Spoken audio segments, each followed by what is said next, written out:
Good morning, ladies and gentlemen. Welcome to the first fall promotion and award ceremony of Hyde Field Senior Squadron, Maryland Wing, United States Air Force Auxiliary Civil Air Patrol. On behalf of our commander, Lieutenant Colonel Robert McManus, we welcome you to our facility and hope this military experience will be a rewarding one. Ladies and gentlemen, at this time, please stand for the presentation of the colors by the Air Force Junior Reserve Officers Training Corps Unit at Oxon Hill Senior High School at Oxon Hill, Maryland, advised by Chief Master Sergeant Frank Killebrew, and in his stead, Mr. Dan Kendall, Senior Non-Commissioned Officer, Unit Maryland 011. Ladies and gentlemen. Color guard. And hook. Carry. Color. Forward. Hook.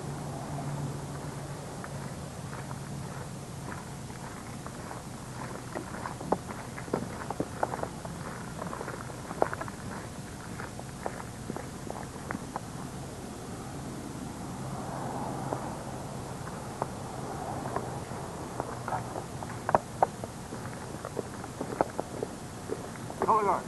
Hoop.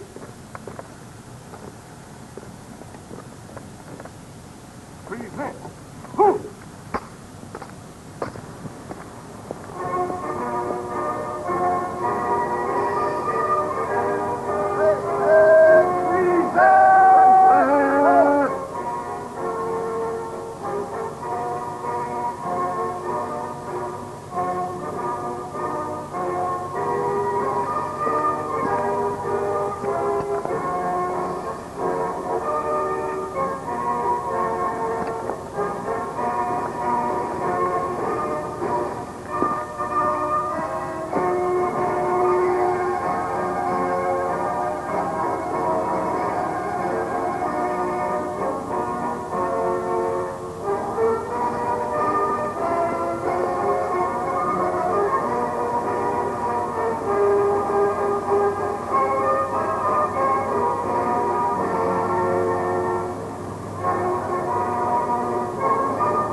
Right. Forward.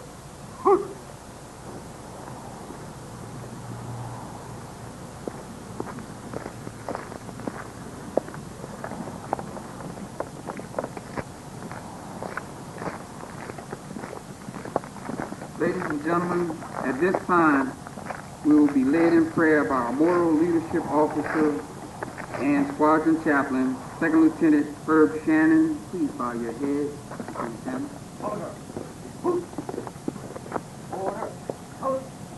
Our Father, we come to thee this morning, thanking thee for the many blessings that you bestowed upon us. Thanking thee for another day. We ask to bless these families that are represented here today, and those that could not make it. Take care and bless them also. We ask to be with us and guide us as we go through this program today. These blessings we ask in thy name. Amen.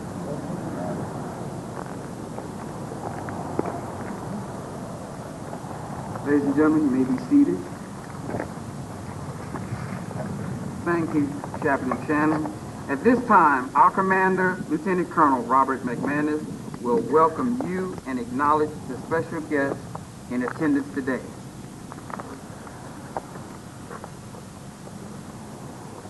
Thank you, First Sergeant Hall, and thank you all for taking time on a Saturday morning to come out here and be with us. This is a special occasion for these gentlemen. We've been actually working together a year, and we wanted to do something special and not just hand them the promotion in the mail, you know, send it to them and that kind of a thing. So I thank you for coming and being with us. On the podium with us today, we have a living legend of aviation in Mr. Herbert Jones. You'll hear more about his life and legacy as we go on in the program. He is the president of Metropolitan Aviation, the flight facility that you see down the way, and we thank him for the use of one of his planes here.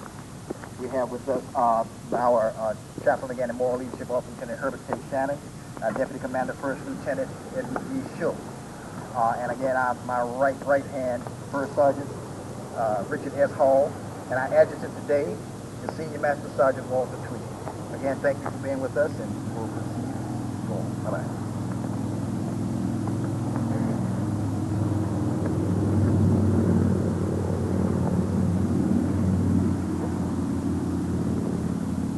Ladies and gentlemen, let me take time to present to you, introduce to others, Mr.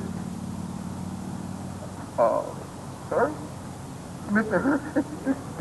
Come on, sir. Ladies and gentlemen, at this time, welcome our honored guest.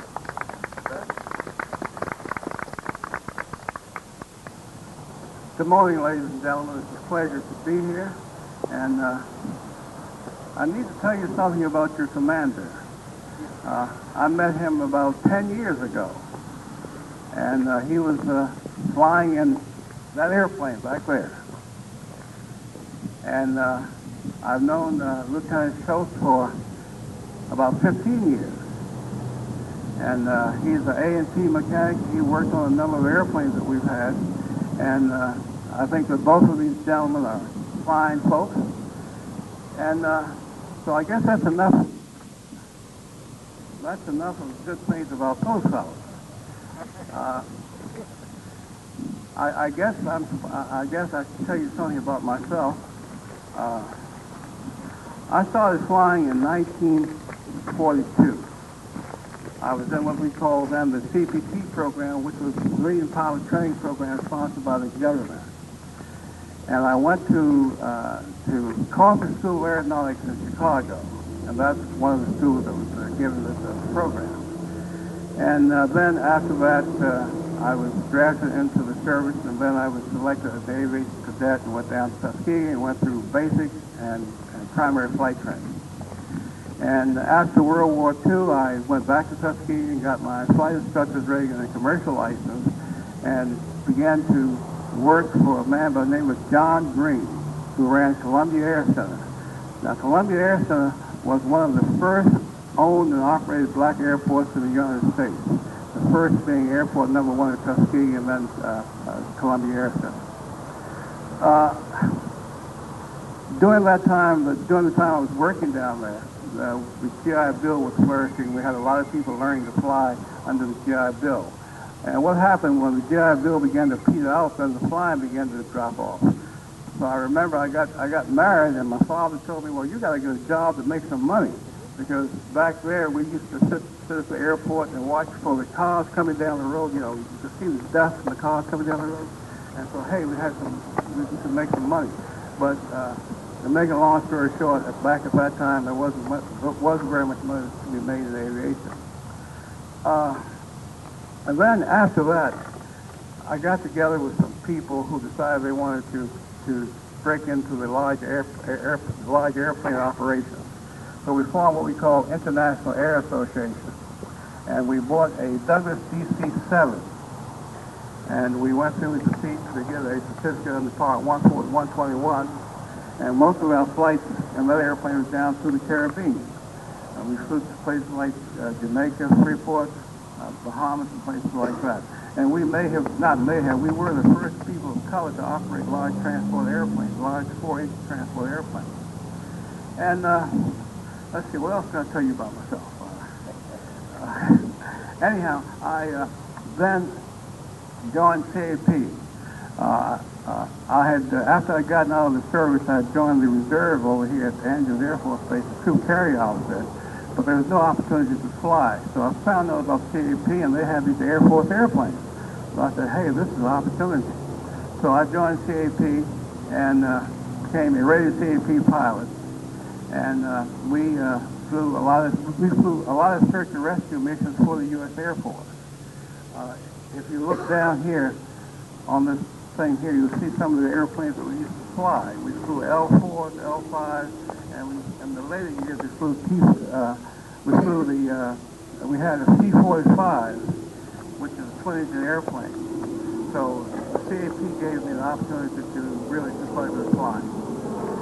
And then after that, we decided, well, I'm kind of skipping around, but then we came up with the idea of the flight school. And the flight school started here 17 years ago. We were based we had a little office up there for others in the field. And when we first started, we started out with that one airplane you see back there. That's the first one we had. And then during the high part of our operation, we had 5 airplanes. We had a Mooney, a 182, a 172, and 2 150s.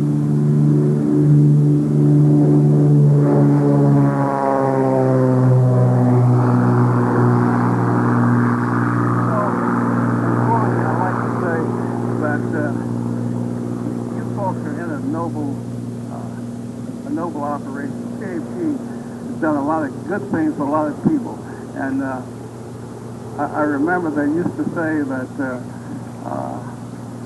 Now let's see, how was it? They used to say that he who is willing to give his life for his friend, and it goes on. I don't remember the rest of it. In other words, what CAP did years ago in search and rescue missions, search and rescue work, they were not looking for airplanes that were down. And what it really meant was that you had to fly into areas that were not not populated. And the chances were that if you went down, you'd be in the same situation. So in reality, these guys were risking their lives looking for other people. And then we had the aerospace program, which you all still have an aerospace program? Yeah. We had that, where we train train young folks. And we also try to steer them in the direction of aviation careers. Okay, I think that's all I have, unless you all have some questions. Okay? Thank you.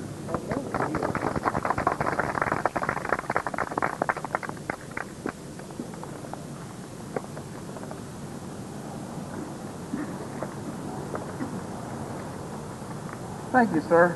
At this time, I would like to introduce to some and present the others our First Lieutenant Edward Schultz, who's the Deputy Commander. He's going to do our historical overview. Sir? Thank you, Sergeant Hall, and welcome everybody, especially the members of the Junior ROTC and Sergeant Killebrew for being here to help us with the Honor Guard. And Colonel McManus, Herb Jones, who I've known for a long, long time. On a personal note, as Mr. Jones said, he was a member of the civilian pilot training program, and my father happened to be one of the first civilian pilot training instructors before the Second World War. And I remember in December of 1941 when he set up the original Civil Air Patrol in the state of Missouri. And on that note, I'd like to read some history of the Civil Air Patrol. The Civil Air Patrol was conceived in the late 1930s by legendary New Jersey aviation advocate Gil Rob Wilson, and foresaw aviation's role in war and general aviation's potential to supplement America's military operations. With the help of New York Mayor Fiorello LaGuardia, the new Civil Air Patrol was established on Monday, December 1st, 1941, just 1 week before the Japanese attacked Pearl Harbor. The CAP insignia, a red three-bladed propeller in the Civil Defense white triangle in blue circle, began appearing on private aircraft everywhere. CAP initially planned only to perform liaison and reconnaissance flying, but the civilian group's mission expanded when German submarines began to prey on American ships off the coast of the United States. Following that provocation, began carrying bombs and death guns. CAP's crew first interrupted a submarine attack on a flight out of Rehoboth Beach, Delaware, saving a tanker off Cape May, New Jersey. His radio calls for military bombers were often unproductive. Unarmed CAP flyers dived in mock attacks to force the subs to break and run. CAP Coastal Patrol flew 24 million miles, found 173 submarines, and attacked 57 and hit 10 and sank 2. By presidential executive order, CAP became an auxiliary of the Army Air Forces in 1943. Altogether, CAP flew 500,000 hours during World War II, and 64 CAP aviators lost their lives in the line of duty. The United States Air Force was created as an independent armed service in 1947. The Civil Air Patrol was designated as its official auxiliary the following year. Today, CAP operates headquarters organizations called wings in all 50 states, in Puerto Rico and the District of Columbia. Our Hyde Field Squadron is a subordinate of the unit of the Middle East region, Maryland Wing, United States Air Force Auxiliary, Civil Air Patrol. The Maryland Wing of Civil Air Patrol was established at the start of World War II by the individual for whom this air force named, Arthur C. Hyde. Major Hyde flew from this very facility when it served as a U.S. Army Air Corps and civilian pilot training program based during the 1940s. The Hyde Field Senior Squadron was conceptualized 1 year ago this month when Lieutenant Colonel Robert McManus approached the airport manager, Stan Fetter, about establishing a Civil Air Patrol unit at this facility. A 20-year member of CAP, Colonel McManus was very experienced in new unit development, having chartered the Benjamin O. Davis Senior Squadron in National Capital Wing, the Middle School CAP concept at Prince George's County Schools, and the CAP Vocational School Squadron at Francis M. Wood High School of Baltimore. Despite his experiences as a flyer, he wished to establish a unit that would serve the local community during times of national disaster. The Hyde Field Senior Squadron is primarily focused on emergency service and disaster relief. The unit also hopes to revitalize Hyde Field, a well-known landmark and site worthy of historic preservation. And you probably saw me looking at these planes because our government, they've kind of locked down this airfield because we're too close into Washington and they're afraid of terror attacks there. So that's why I'm looking at the planes there, because I'm a security coordinator for the airfield. Again, I wish to thank all of you for attending, and congratulations to all those in our going to be promoted. Thank you very much.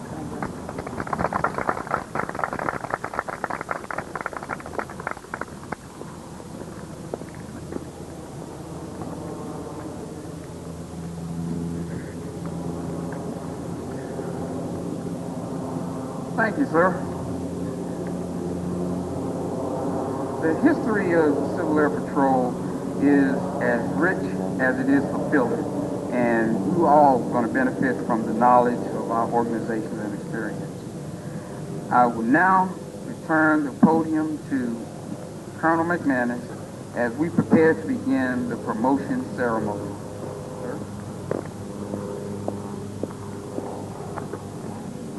Now that you understand a relatively small portion of our history, I ask that you explore a significant component of the process that provides our organization with competent leaders. The officers recommended for promotion today join a cadre of individuals who have devoted countless hours of study and practice to the acquisition of skills and proficiency necessary to provide general emergency service relief to individuals in distress, and further to exemplify the genuine will, determination, and abilities necessary to manage the most severe disaster relief situations that this nation could possibly imagine. Not only are they qualified to meet such needs, but each officer is exceptionally prepared to assume a leadership role during any critical situation in compliance with the mandates of the Federal Emergency Management Incident Management Agency.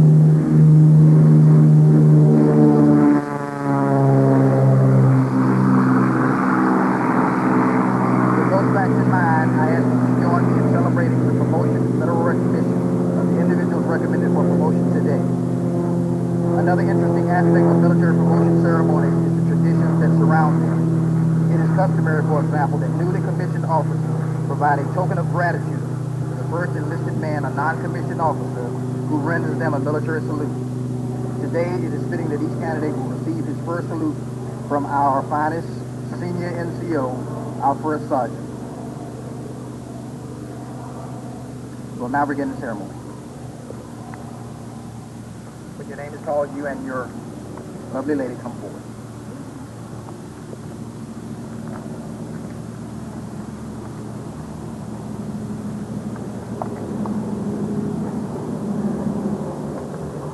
Senior Member Robert T.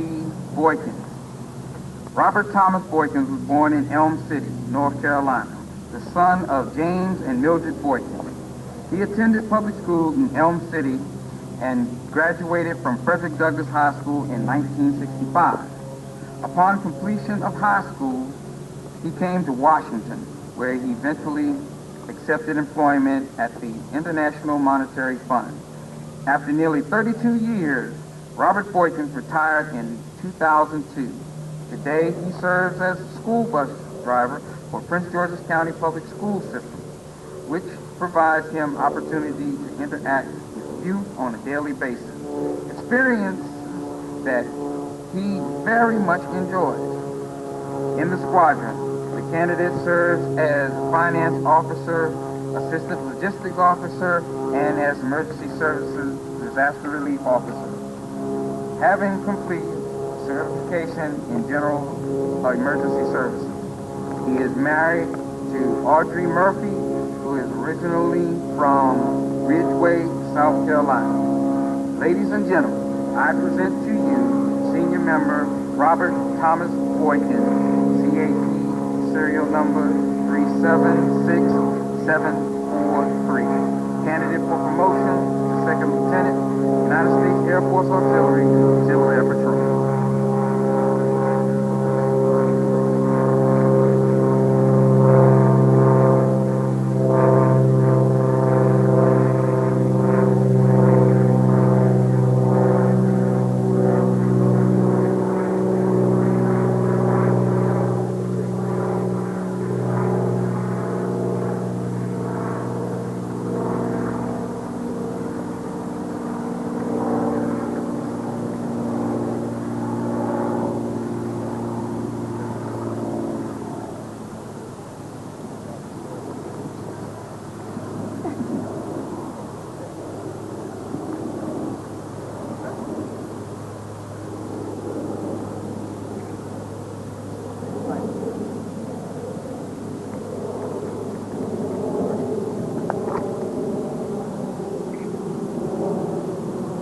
Take my hand.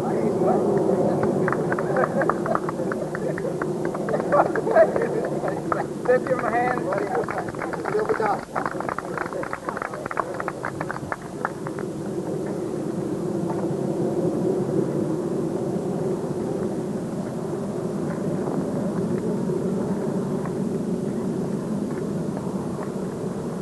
Next, Senior Member Moses Moore. Moses Moore was born in Scotland Neck, North Carolina, the son of James and Clemmy Moore. He attended public school in Scotland Neck and graduated from Raleigh High School in 1957. Senior Member Moore came to Washington, D.C. after high school, and after accepting several entry-level positions, he joined the staff of the Montgomery County Public School System, where he served in the Facilities Management and Transportation Department. In 1998, Senior Member Moore retired with more than 42 years of service. Today, he operates a successful landscape enterprise that serves the entire region. In the squadron, he serves as logistics officer responsible for all supplies-related issues, the assistant finance officer, and having completed the general services certification process, and emergency service disaster relief officer. Senior Member Moore is the father of 2 children, 5 grandchildren. Ladies and gentlemen, I present to you Senior Member Moses Moore, Civil Air Patrol, serial number 376738, a candidate for promotion to Second Lieutenant, United States Air Force Auxiliary, Civil Air Patrol.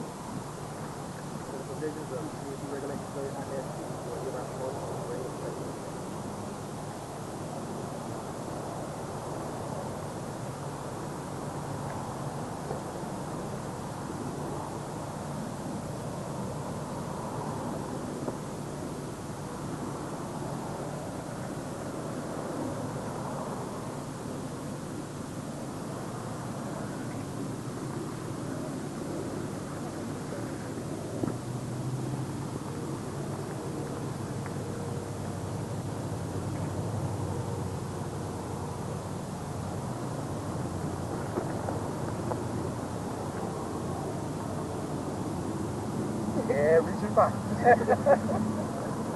Thank you very much, sir. Let's give him a hand.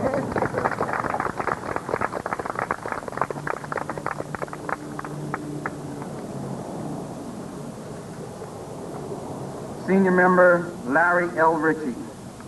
Larry Levant Ritchie was born in Poplar Bluff, Missouri, the son of John and Flora Ritchie. He attended public school in Poplar Bluff and graduated from Poplar Bluff High School in 1966. Upon completion of his formal education, he entered the U.S. Army, where he served with the 32nd Medical Brigade in Vietnam. After military service, Senior member Ritchie accepted employment with the Federal Bureau of Investigation, the Greater Richmond Transit Authority, and the Job Corps in his native Poplar Bluff. He eventually settled upon his career with the U.S. Veterans Administration, and today he serves as Decedent Affairs Officer at the Veterans Affairs Medical Center in Washington, D.C.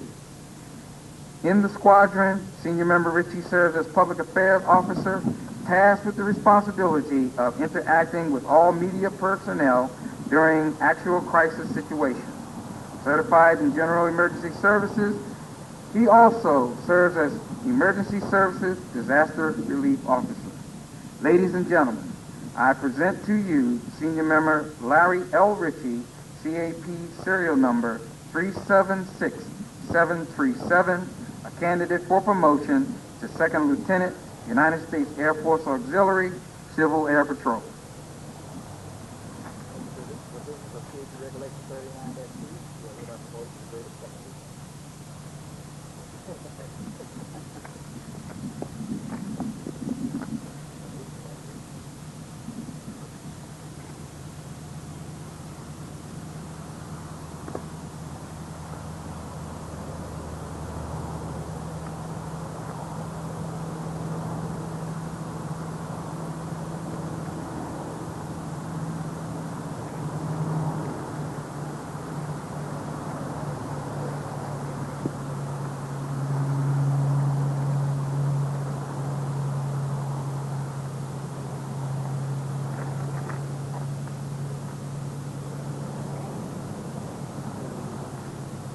Thank you.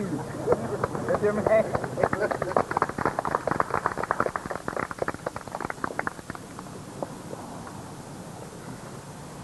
Senior member Roy L. Scott. Roy Lee Scott was born in Emporia, Virginia, the son of William and Travie Scott. He attended the public schools in Baltimore, Maryland, and graduated from Douglas High School in 1962. After high school, Senior member Scott entered the U.S. Army, where he served with the famed 82nd Airborne Division at Fort Bragg, North Carolina, and with the 101st Airborne Division in Vietnam. A skilled paratrooper and seasoned combat soldier, Senior member Scott was highly decorated for his heroic service. Unfortunately, he was severely injured during a ground campaign that resulted in his confinement in a medical facility for 26 consecutive months. Honorably discharged, he returned to Baltimore area and eventually accepted employment at the U.S. Social Service Administration. Following 30 years of service, Senior member Scott retired in 2002. In the squadron, Scott served as the communications officer. In that capacity, he is responsible for the acquisition and maintenance of all radio equipment and for training of all unit personnel. Having completed certification process in General Emergency Services, he also serves as an Emergency Services Disaster Relief Officer. The father of 5 children and grandchildren of 6, Scott is married to Henrietta Hall, who is originally from Baltimore, Maryland. Ladies and gentlemen, I present to you Senior member Roy Lee Scott, Civil Air Patrol, serial number 381274, candidate of promotion to Second Lieutenant, United States Air Force Auxiliary Civil Air Patrol.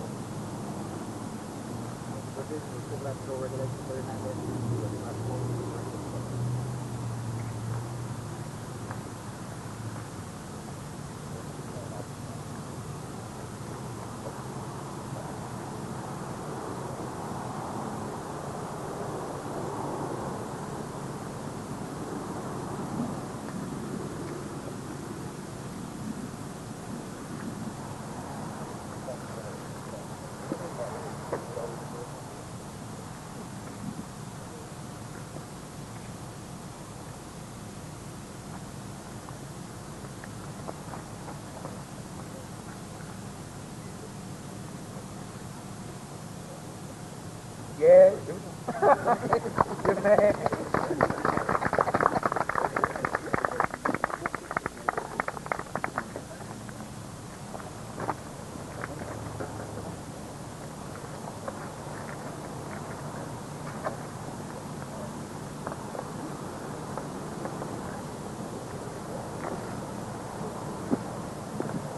Ladies and gentlemen, the promotion ceremony is now over, and please join us again, giving a round of applause to all of our new promotions. At this time, we'll now acknowledge the presentation.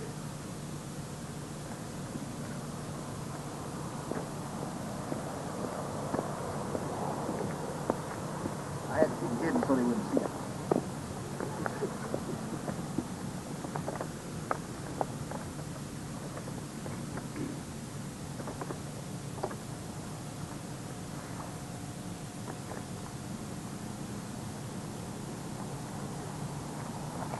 Although you see the 4 promotions today, we still have the rest of the squadron that you can see from the back of the program. There are many more on roll, but as in any organization, you only have that core that you can depend upon.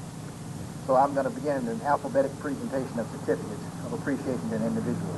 I'll start with Second Lieutenant Robert Boykin. You don't have to worry, Mrs. Boykin. Come up here on your own, sir. Robert was one of the original members. We came out here in the cold. It was so cold, and it was freezing out here. We'd be out here trying to think of things to do, trying to clean out that room. It's amazing. You see what it looks like now.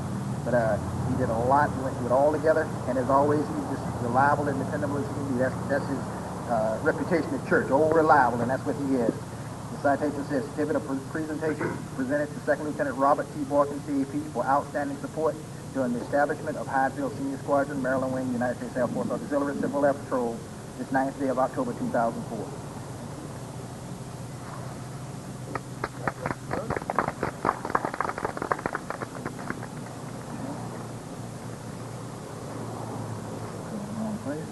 All right.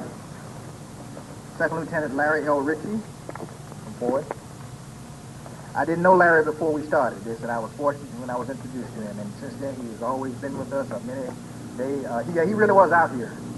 I mean, he really was out here. Just always, done so much, and even just all the way up to this morning, you can see how they work. And he is again, one of the individuals who helped establish the squadron. That is a historic squadron in the unit. Citation says presented to Second Lieutenant Larry L. Ritchie for outstanding support during the establishment of the Hyde Field Senior Squadron this 9th day of October 2004. Thank you.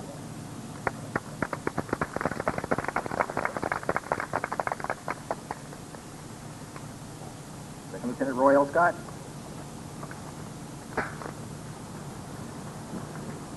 This man lives in Owens Mill, and he is usually the first person here. I don't care what we have, what time of day or night, he's here. He jumps right in, and he causes a lot of trouble because he talks a lot of trash, but he does a lot of work. And we love him, and that's why we give him such a hard time. One of our friends in the American Baptist Association, actually the president, Coleman McLean, was a retired Navy man, and he said, when are you going to promote Roy Scott? He didn't have any rank. Well, Roy, you got some rank now, so you can tell Coleman McLean you probably got promoted. The citation reads, presented to Second Lieutenant Roy L. Scott for outstanding support during the establishment of Hyde Field Senior Squadron this 9th day of October 2004.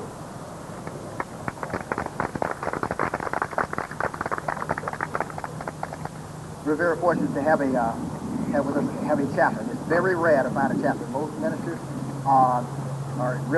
some are really too busy to do the job, and others don't have the proper credentials. For example, a moral leadership officer is an assistant chaplain, and Lieutenant Herbert Shannon is not a minister, but he's a very active Christian man, and he has the college degree that's necessary to become a moral leadership officer. In his quiet, unassuming way, he's always adding his his part to help, and I must admit it. This man has experienced such terrible physical problems the last several years, but yet he still keeps going. He does more than a whole lot less than could have done. And I just want to thank you, Chaplain. Come forward, Second Lieutenant Herbert K. Shannon, for outstanding support during the establishment of the Highfield Senior Squadron this 9th day of October 2000.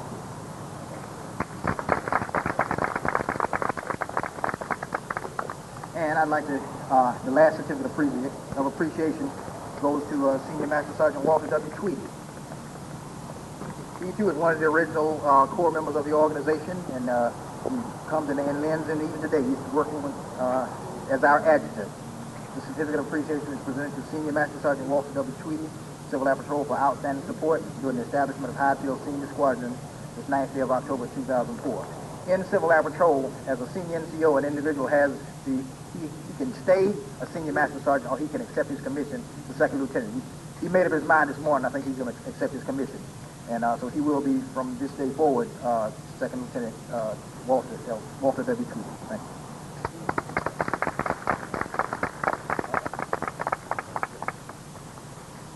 Now, 3 individuals are saying, they forgot me.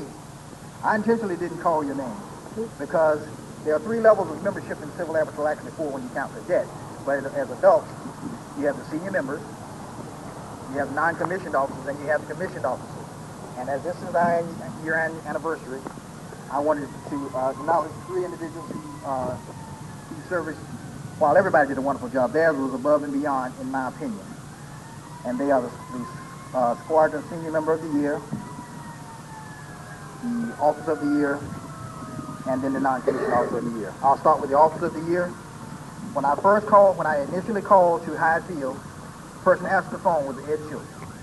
I asked him about the situation, what we could do, and if he could help connect me with the President so we could establish a squadron, and that's exactly what he did. And I'll wait until he comes back, because I'd like for him to read the citation and receive the honor. But our Officer of the Year is Second Lieutenant Edward D. Schultz.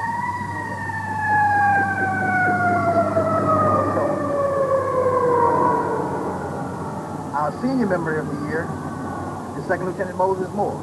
He's no longer a senior member as of a few minutes ago, but the past year he was. Come up, Moses. When we looked at that room in there, it looked like, I just can't describe it. I think my wife and some others saw it. He just started picking up people, one by one. Then Robert Boykin joined in. And together they have started the process that got this thing going, just going and going and going and going. And so for service above and beyond, I present to Lieutenant Moore Commander's commendation and designation as Squadron Senior Member of the Year, presented to Lieutenant Moses Moore in recognition of exemplary support during the establishment of the squadron this 9th day of October.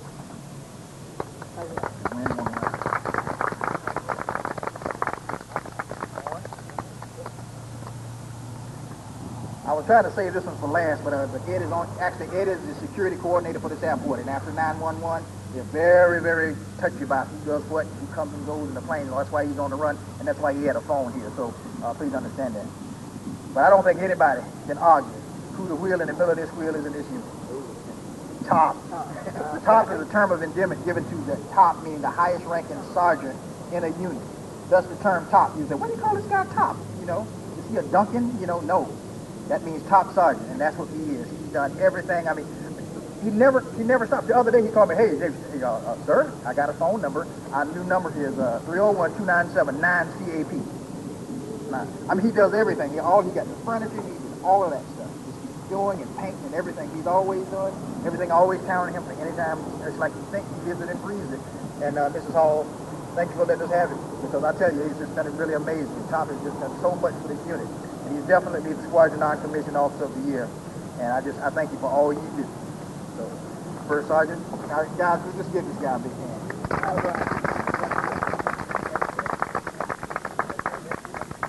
Wait a minute. I know. Thank you so much. All right. Okay, and that concludes the military appreciation, huh? Oh, yeah, okay. You deserve it. Thank you for everything.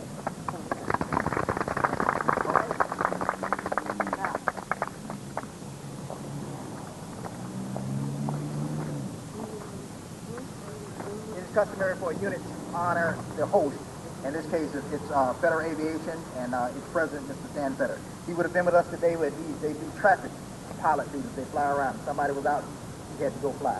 But the citation that would have been presented to him, presented to the Honorable Stanley B. Fetter, President, Fetter Aviation, Hyde Field / Washington Executive Airport, in recognition of your exemplary civic and humanitarian support to Civil Air Patrol as host of the Hyde Field Senior Squadron, United States Air Force Auxiliary Civil Air Patrol this 9th day of October 2004.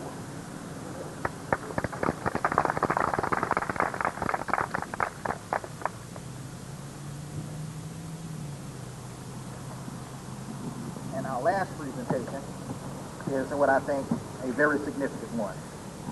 This is where we honor the very special individual who you've seen and heard speak today, and whose name you see appear on the program today.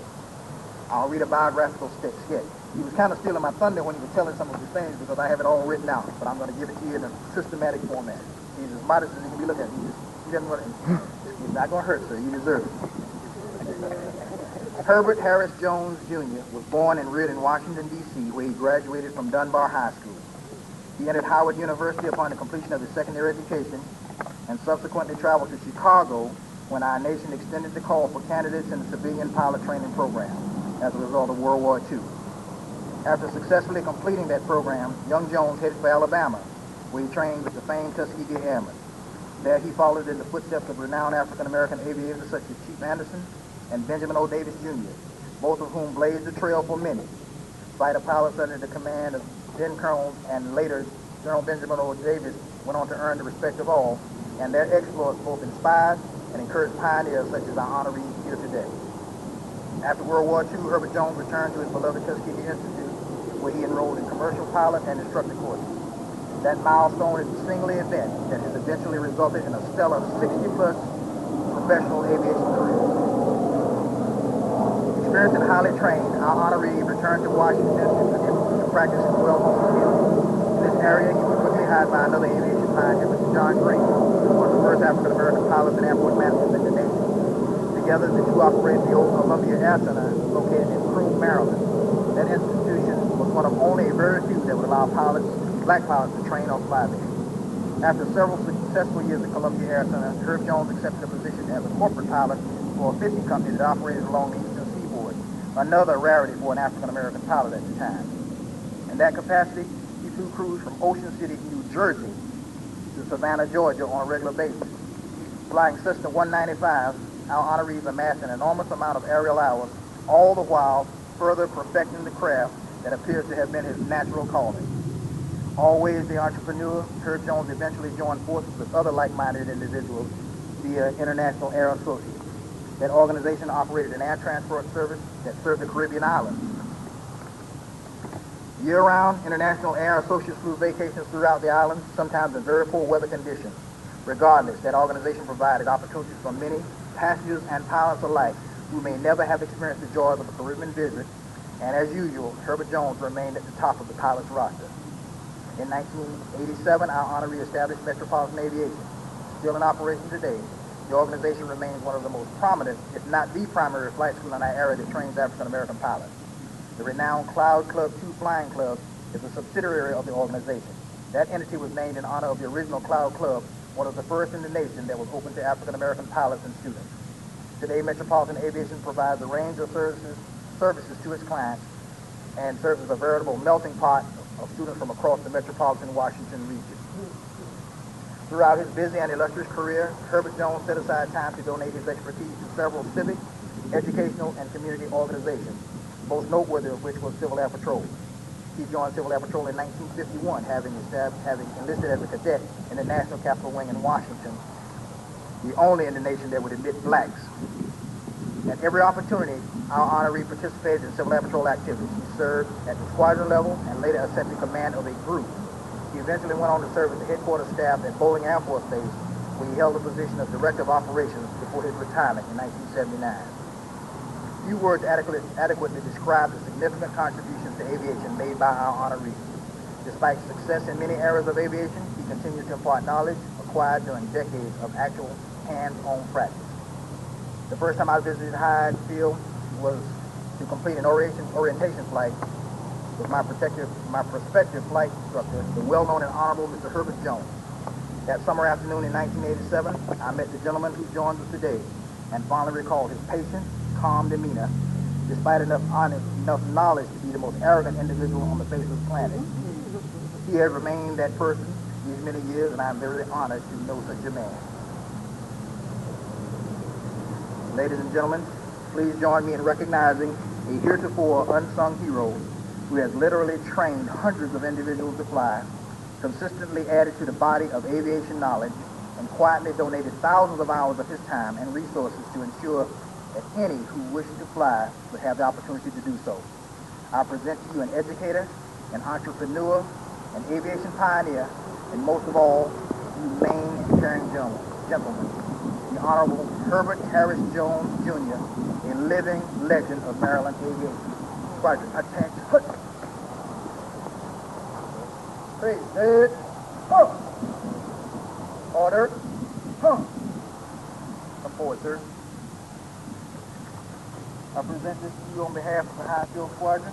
This is presented to Lieutenant Colonel Herbert H. Jones, Jr., PhD retired, aviation pioneer and entrepreneur, educator, and Tuskegee Airman, in recognition of your lifelong accomplishments and designation as a living legend of Maryland aviation.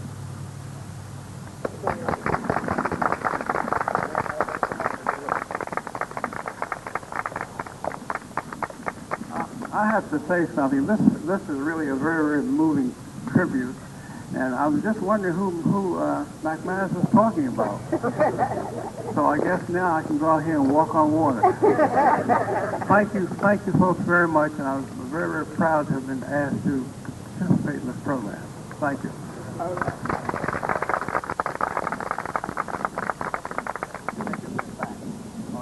And finally, Lieutenant Schultz is back with us out of order.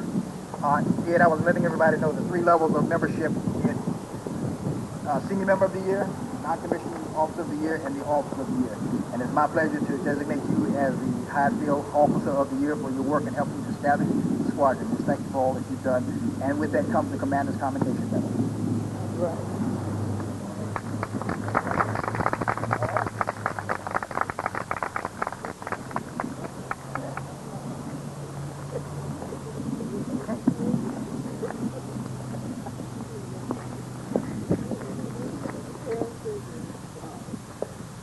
Thank you, ladies and gentlemen, for your participation. And on behalf of the officers, NCO there at Hyatt Field Squadron, I extend sincere thanks to you for your attendance today. One last thing, right? I want to ask Mrs. McManus to please come forward.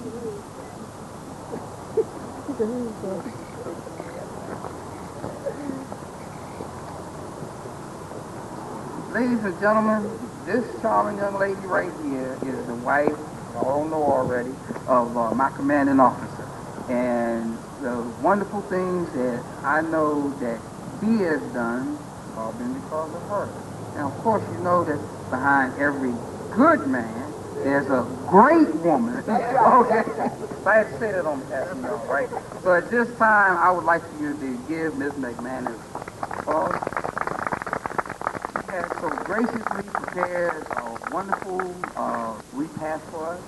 And now you are dismissed. I ask you that you join us for refreshments before your departure by the facility. Ms. McManus, thank you. All right, also, ladies and gentlemen, please let's give an applause to the wonderful cadet who was our color guard. And I definitely want to thank Mr. Kendall, who came out with him.